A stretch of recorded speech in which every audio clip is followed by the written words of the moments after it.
पुणे गँगवॉरमधून शरद मोहोळ याची शुक्रवारी 5 जानेवारी रोजी दुपारी हत्या झाली। गणेश मारणे हा शरद मोहोळ हत्या प्रकरणातील मुख्य आरोपी असून तो गेल्या अनेक दिवसांपासून फरार होता। त्याला अटक झाली आहे। संपूर्ण बातमी पाहूयात। त्याआधी तुम्ही HPN मराठी न्यूज चॅनलला सबस्क्राइब केलं नसेल तर नक्की सबस्क्राइब करा आणि बेल आयकॉनवर क्लिक करून नोटिफिकेशन्स मिळवा, जेणेकरून आमचे अपडेट्स लवकरात लवकर तुमच्यापर्यंत पोहोचतील। तर पुणे शहरात 5 जानेवारी रोजी शरद मोहोळ याची हत्या झाली होती। गँगवॉरमधून झालेल्या या हत्या प्रकरणानंतर पुणे हादरलं होतं। या प्रकरणात पुणे पोलिसांनी 8 आरोपींना 24 तासात अटक केली होती। त्यानंतर तपासादरम्यान 15 आरोपींना अटक करण्यात आली आहे। त्यामध्ये 2 वकिलांचा समावेश आहे। या खून प्रकरणातील साहिल उर्फ मुन्ना पोळेकर, नामदेव कानगुडे हे मास्टर माइंड असल्याचं बोललं जात होतं, परंतु तपासात गँगस्टर गणेश मारणे हा मुख्य आरोपी असल्याची माहिती समोर आली।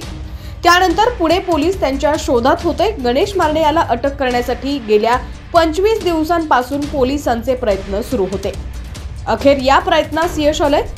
सिने स्टाईल पाठलाग करत गणेश मारणे याला नाशिक रोडमधून अटक करण्यात आली आहे। त्याच्यासह 3 जणांना बेड्या ठोकण्यात आलेल्या आहेत।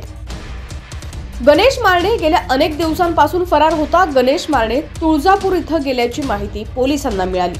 त्यानंतर पुणे पोलीस तुळजापुरात दाखल झाले, परंतु तो पुढे कर्नाटकला गेला। यामुळे गुन्हे शाखेचे दुसरे पथक कर्नाटकमध्ये पोहोचलं, परंतु पुन्हा एकदा गणेश मारणे यांना पोलिसांना चकवा दिला। तो कर्नाटकमधून केरळमध्ये पसार झाला। त्यानंतर पोलिसांची दिशाभूल करण्यासाठी ओडिशा राज्यात गेला। तिथून पुन्हा नाशिकमध्ये आला। पुणे पोलिसांना गणेश मारणे नाशिकमध्ये असल्याची टिप मिळाली। त्यानंतर पुणे पोलिसांनी सापळा रचला। पुणे पोलीस गणेश मारणे याच्या प्रत्येक हालचालींवर लक्ष ठेवून होते। तंत्रज्ञानाची मदत घेऊन त्याचा ठाव ठिकाणा शोधत काढत होते।